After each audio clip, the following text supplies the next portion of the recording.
Hello students, welcome to JK tutorial 9777। पिलाମାନେ ଆଜି modal ଭାର୍ବର କ୍ୟାନ୍, କୁଡ୍, ମେ, ମାଇଟ୍ ଯେଉଁ ଭାର୍ବ ଗୁଡ଼ିକ ଅଛି ମୋଡାଲ ଭାର୍ବ ତାକୁ ଆଲୋଚନା କରିବା। ପ୍ରଥମେ ଲକ୍ଷ୍ୟ କର, କ୍ୟାନ୍ କୁଡ୍ ପାରିବା ଅର୍ଥରେ ବ୍ୟବହାର କରାଯାଏ। କ୍ୟାନ୍ କୁଡ୍ କ୍ୟାନ୍ଟି କେଉଁଠି ବ୍ୟବହାର କରାଯିବ? ଯେତେବେଳେ ପ୍ରେଜେଣ୍ଟ ଆବିଲିଟି ସେତେବେଳେ ବା ସକ୍ଷମ, ଆବିଲିଟି ହେଲା ସକ୍ଷମ, ବର୍ତ୍ତମାନ କାଳରେ ତାକୁ ବୁଝେଇବ। କ୍ୟାନ୍ ବ୍ୟବହାର କରିବ। କୁଡ୍ କେତେବେଳେ ପାଷ୍ଟ ଆବିଲିଟି ବା ଅତୀତକୁ ବୁଝାଉଥିବ ଯେଉଁ ସକ୍ଷମତା ବା କ୍ଷମତା, ସେ କ୍ଷେତ୍ରରେ କୁଡ୍ ବ୍ୟବହାର କରାଯିବ। ତେବେ ଉଦାହରଣ ଦେଖ, ତୁମେ ଜାଣିପାରିବ ନିଶ୍ଚିତ। 1 ନମ୍ବର ଲକ୍ଷ୍ୟ କର ଉଦାହରଣଟି, ମୁଁ ଖେଳିପାରେ, ଆଇ କ୍ୟାନ୍ ପ୍ଲେ।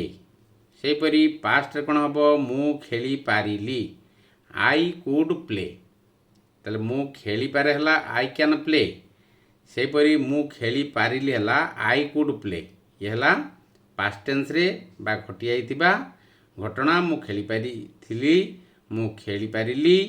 ସେହିପରି ନମ୍ବର 2 ଦେଖ ଉଦାହରଣଟି, ଆମ୍ଭେ ପଢ଼ିପାରୁ, ୱି କ୍ୟାନ୍ ରିଡ୍।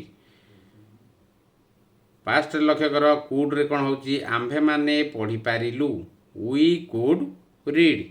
ସେହିପରି 3 ନମ୍ବର ଉଦାହରଣ ଦେଖ, ତୁମେ ନାଚିପାର, ୟୁ କ୍ୟାନ୍ ଡ୍ୟାନ୍ସ। କୁଡ୍ରେ ଦେଖ, ତୁମ୍ଭେ ନାଚିପାରିଲ, ୟୁ କୁଡ୍ ଡ୍ୟାନ୍ସ। 4 ନମ୍ବର ଦେଖ ଉଦାହରଣ, ସେ ଗାଇପାରେ, ହି କ୍ୟାନ୍ ସିଙ୍ଗ୍। କୁଡ୍ରେ ଦେଖ, ସେ ଗାଇପାରିଲା, ସେ ଗାଇପାରେ ପ୍ରେଜେଣ୍ଟରେ ବୁଝାଉଛି, କିନ୍ତୁ କୁଡ୍ ହେଉଛି ପାଷ୍ଟରେ ବୁଝାଉଛି। ତାହେଲେ ହି କୁଡ୍ ସିଙ୍ଗ୍, ସେ ଗାଇପାରେ, ହି କ୍ୟାନ୍ ସିଙ୍ଗ୍। ସେ ଗାଇପାରିଲା ହେଲା ହି କୁଡ୍ ସିଙ୍ଗ୍। 5 ନମ୍ବର ଉଦାହରଣ ଦେଖ, ସେମାନେ ଦୌଡ଼ି ପାରନ୍ତି, ଦେ କ୍ୟାନ୍ ରନ୍। ସେହିପରି କୁଡ୍ର ବ୍ୟବହାର ଦେଖ, ସେମାନେ ଦୌଡ଼ି ପାରିଲେ, ସେମାନେ ଦୌଡ଼ି ପାରିଲେ, they could run, they can run, they could run. ପିଲାମାନେ ଲକ୍ଷ୍ୟ କର, କ୍ୟାନ୍ ପାଖରେ ପ୍ଲେ ଲାଗୁଛି, ପାଷ୍ଟ ଟେନ୍ସରେ ବି, ପାଷ୍ଟ ଆବିଲିଟିରେ ବି, ପାଷ୍ଟ ଆବିଲିଟିରେ ବି ପ୍ଲେ ଲାଗୁଛି। କାରଣ ଏଠି ଭର୍ବର ପ୍ରଥମ ରୂପ ବ୍ୟବହାର ହେଉଛି, ଦ୍ୱିତୀୟ ତୃତୀୟ ରୂପର ବ୍ୟବହାର ହେଉନାହିଁ। ମନେ ରଖିବ ପିଲାମାନେ, ମୋଡାଲ ଭାର୍ବରେ ସବୁବେଳେ ପାଇଁ କ୍ରିୟାଟି ପ୍ରଥମ ରୂପରେ ହେବ, ଯାହାକି ଆଇ କ୍ୟାନ୍ ପ୍ଲେ ହେଉଥିଲା ବେଳେ ମୁଁ ଖେଳିପାରିଲି, ଆଇ କୁଡ୍ ପ୍ଲେ ହେଉଛି। ଏଠି ପ୍ରେଜେଣ୍ଟ ଆବିଲିଟି, ଏଠି ହେଲା ପାଷ୍ଟ ଆବିଲିଟି। ତେଣୁକରି ସବୁବେଳେ ମୋଡାଲ ଭାର୍ବର ପରେ ଯେଉଁ ଭାର୍ବଟି ଆସିବ ସେ ହେବ V1 ବା ଭର୍ବର କ୍ରିୟାର ପ୍ରଥମ ରୂପଟି ପ୍ରୟୋଗ କରିବ, ନଚେତ୍ ଭୁଲ ହେଇଯିବ। ଏହାକୁ ସେପରି ନେଗେଟିଭ୍, ଇଣ୍ଟରୋଗେଟିଭ୍ ନେଗେଟିଭ୍ କରିପାରିବ। ମୁଁ ଖେଳିପାରେ, ଆଇ କ୍ୟାନ୍ ପ୍ଲେ। ମୁଁ ଖେଳିପାରେ କି, କ୍ୟାନ୍ ଆଇ ପ୍ଲେ। ମୁଁ ଖେଳିପାରେ ନାହିଁ, ଆଇ କ୍ୟାନ୍ ନଟ୍ ପ୍ଲେ। ଠିକ୍ ସେହିପରି ମୁଁ ଖେଳିପାରିଲି, ଆଇ କୁଡ୍ ପ୍ଲେ। ମୁଁ ଖେଳିପାରିଲି କି, could I play, I could not play. ଏପରି ନେଗେଟିଭ୍, ଇଣ୍ଟରୋଗେଟିଭ୍ ସେଣ୍ଟେନ୍ସ ତୁମେ କରିପାରିବ। ତେବେ ଲକ୍ଷ୍ୟ କର, ମେ ଏବଂ ମାଇଟ୍ଟିକୁ, ମେ ଏବଂ ମାଇଟ୍ କିପରି ବ୍ୟବହାର କରାହେଉଛି। କ୍ୟାନ୍ କୁଡ୍ ଗଲା ପାରିବା ଅର୍ଥରେ। ଏଠାରେ ଲକ୍ଷ୍ୟ କର, ମେ ହେଲା ସମ୍ଭାବନା ଅର୍ଥରେ, ଯାହାକି ପସିବିଲିଟି। ସେଠି ଆବିଲିଟି ଥିଲାବେଳେ ଏଠି ହେଲା ପସିବିଲିଟି। ମାଇଟ୍ ହେଲା କମ୍ ସମ୍ଭାବନା ଅର୍ଥରେ, ଯାହାକି ଲେସ୍ ପସିବିଲିଟି। ଉଦାହରଣ ଦେଖିଲେ ତୁମେ ଜାଣିପାରିବ ମେ ଆଉ ମାଇଟ୍ କେଉଁଠି ବ୍ୟବହାର କରାଯାଏ। ତୁମେ ତ ସ୍କୁଲରେ ନିଶ୍ଚିତ ବ୍ୟବହାର କରୁଛ, କିନ୍ତୁ ତାକୁ ଯଦି ଜାଣିଥିବ ତେବେ ଧନ୍ୟବାଦ। ତାହେଲେ ଉଦାହରଣ 1ଟି ଦେଖ, ମୁଁ ଯାଇପାରେ, ତାହେଲେ ଆଇ ମେ ଗୋ।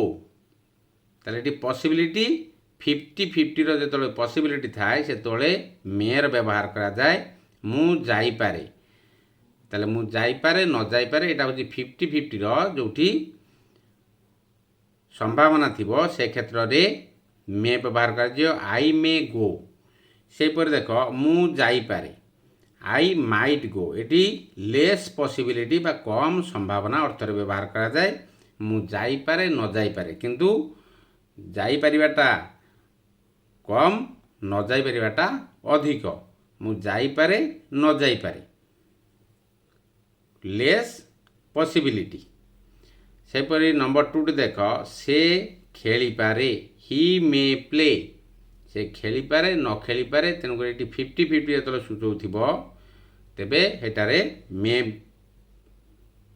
मोडाल भार्बटी प्रयोग करिवो सेपरी देख से खेली पारे ही माइट प्ले तार खेलिबा संभावना कम अछि तेणुक ही माइट प्ले तापर 3 नंबर देख से माने नाची पारंती दे मे डांस से माने नाची पारंती न नाची भी पारंती तेणुक मे डांस दे मे डांस है कौन अधा अधा जोटी आउथबो कौन पॉसिबिलिटी बा संभावना सेपरी से माने नाची पारंती दे माइट प्ले जेतु संभावना कम अच्छी तेणुक माइट प्रयोग करिवो मे माइट तापर देख 4 नंबरटी हरी दौड़ी पारे हरी मे रन दौड़ी पारे न दौड़ी पारे 50-50 बा अधा अधा जोटी संभावना थिबो ताले हरी मे रन सेपरी हरी दौड़ी पारे ताले हरी माइट रन तार संभावना कम अच्छी दौड़ार तेणुक हरी माइट रन यहीपरि भाव में मे माइट व्यवहार कर यार इंटरोगेटिव तुम्हें व्यवहार कर लक्ष्य कर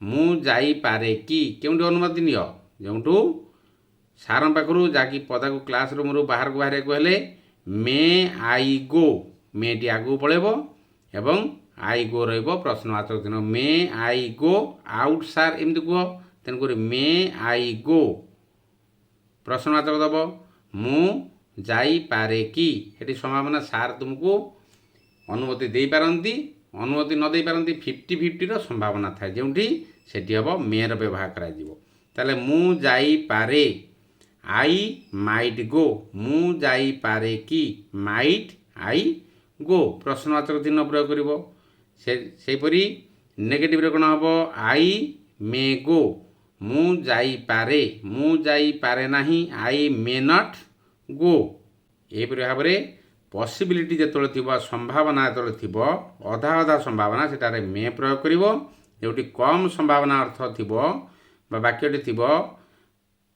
सेटारे माइट रो व्यवहार करिवो मे माइट ताले बे भावुची तुम निश्चित कैन कुड मे माइट भल भाव में बुझी तेज भिडियोटी यदि भल लगी तेज लाइक करिवो शेयर करिवो कमेंट करिवो सब्सक्राइब करिया भूलियोनी सब्सक्राइब कला परे बेल आइकन को पुश कर दबो जहाँद्वारा तुम प्रथमे पर वीडियो नोटिफिकेशन पाई परिवो तेबे रहउची जय जगन्नाथ।